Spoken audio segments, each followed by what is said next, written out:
J.E. Fishman, man of letters, these days mostly Q's, Z's, and W's, desperately seeking vowels, was formerly a Doubleday editor and literary agent. After years as an entrepreneur, he has completely lost his mind and turned full-time to writing. He is co-author of the nonfiction book Life is a Series of Presentations, published by Fireside/Simon & Schuster.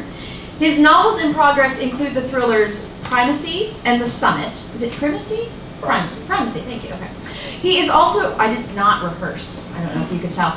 He is also at work on a satirical screenplay entitled The Wisest Wise Guy. And his mystery novel, Mr. Gloom and Pollyanna Fight to the Death, will soon begin serialization on none other than The Nervous Breakdown. Ladies and gentlemen, J.E. Fishman. And if you have more stories, they're right here. Thank you.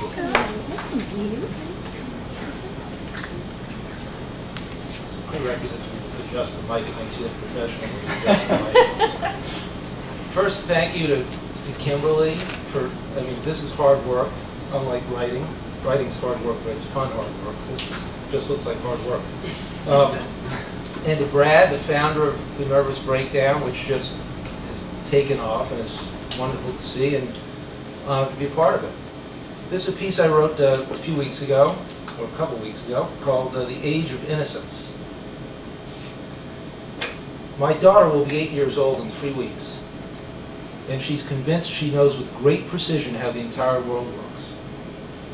Gay means a boy likes a boy, or a girl likes a girl, she announces with confidence one day. And what's the word for the regular way again? Straight, I tell her. Oh yeah, right.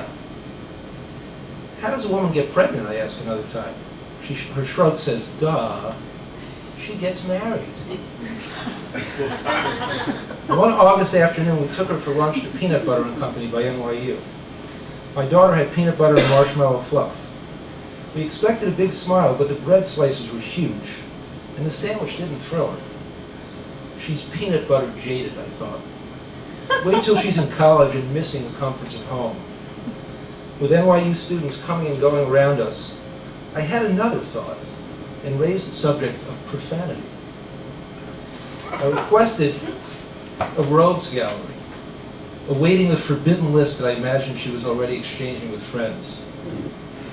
My daughter scrunched her face and blushed. I don't want to say because, they're bad words. But even her sainted mother was urging her on. I guess the summer before third grade seemed like a good time to assess her moral dissolution. You know, my daughter said, there's the S word. I nodded.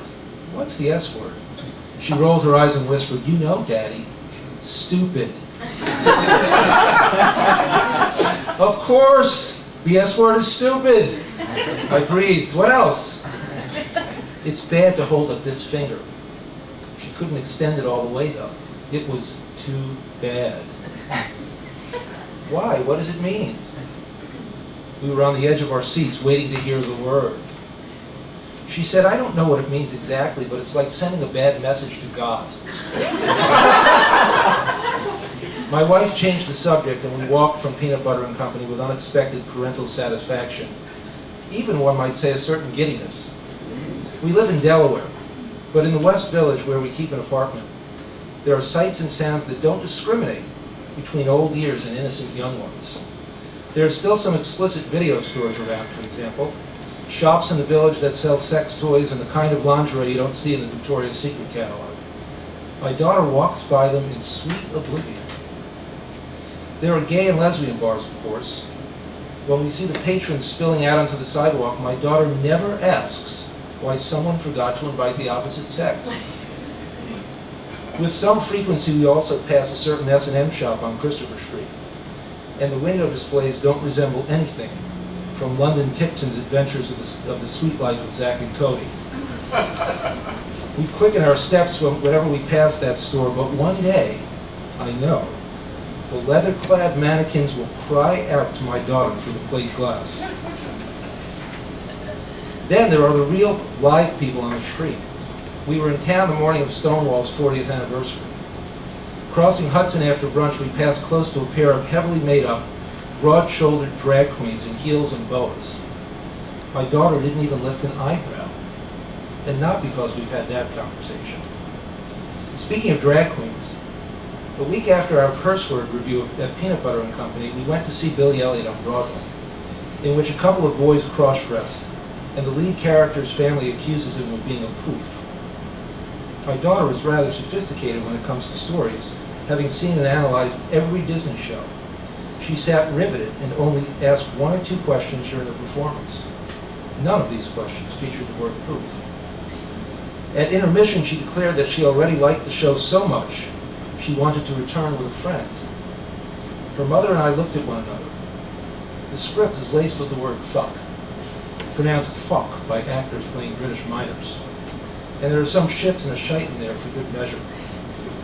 I said, we'll have to check with your friend's parents first because some might object to the bad words. Astonished, she wondered, what bad words are in this show? But the whole script didn't go over her head. She was conversant with the story when we discussed it afterwards, and days later she recalled in great detail the opening of Act 2 and asked me to remind her what the closing scene of Act 1 had been. Yet certain words just didn't seem to register. We took the subway home to the West Village late that afternoon. Walking down 8th Avenue, we came to a gas station on the corner of 13th Street. At that very moment, a yellow cab pulled out, the driver looking back at the station through his side view mirror and flipping someone the bird. Before he departed, he half turned and shouted, "You don't have one!" My daughter was all ears. Naturally, she had some questions. "He's angry at someone," my wife said curtly. That wasn't good enough. "Why did he say you don't have one?" I clarified. "Probably the other guy said something unflattering about a member of his family." "About who?" my daughter wanted to know. "His mother," I said. She took my hand. "What about his mother?" I gathered myself. Some people think the worst thing you can say to someone is to insult his mother. Probably someone at the gas station said something in anger about the cab driver's mother, and the cab driver wanted to say something worse back. So he said the other guy didn't have a mother. My wife acknowledged this verbal dexterity with an enthusiastic nod, but my daughter frowned, unsatisfied. She pressed. "Like, what would you say about someone's mother?" We were heading west, not far from the meatpacking district in the Standard Hotel, which is currently famous for the free peep shows that some guests are providing to strollers along the Highline Park. To remind you, we had just come from a show that featured a boy whose best male friend sported women's clothes, was accused of being gay because he wanted to dance ballet, and used more F words than a trucker in heavy traffic. And I might add, we were maybe 4 blocks from where my daughter had failed to notice the drag queen. Wouldn't this kid have to learn sometime? Like most adults, I cannot recall a time when my vocabulary didn't include the word motherfucker. In this context, though, it seemed like a foreign language. We maintained our pace. I said, "You know, when Grandpa was a kid, one of the worst things you could say to someone was, 'Your mother wears army shoes.'" Just then we came to the children's clothing store on the next corner. The window display was trim and bright. No S&M equipment. No strapping, bare-chested men ready to get dirty on video posters. No need for the F word. Best of all, my wife could change the subject. When we paused to look, the word fuck left the corner unspoken. Not long after that, I told my father the story. "I hate to mess up your essay," he said over the phone, "but your mother wears army shoes wasn't the worst insult you could hurl on the streets of Brownsville, even when I was a kid." "Huh. No shit," I said. I hung up before he could tell me he wears a dress.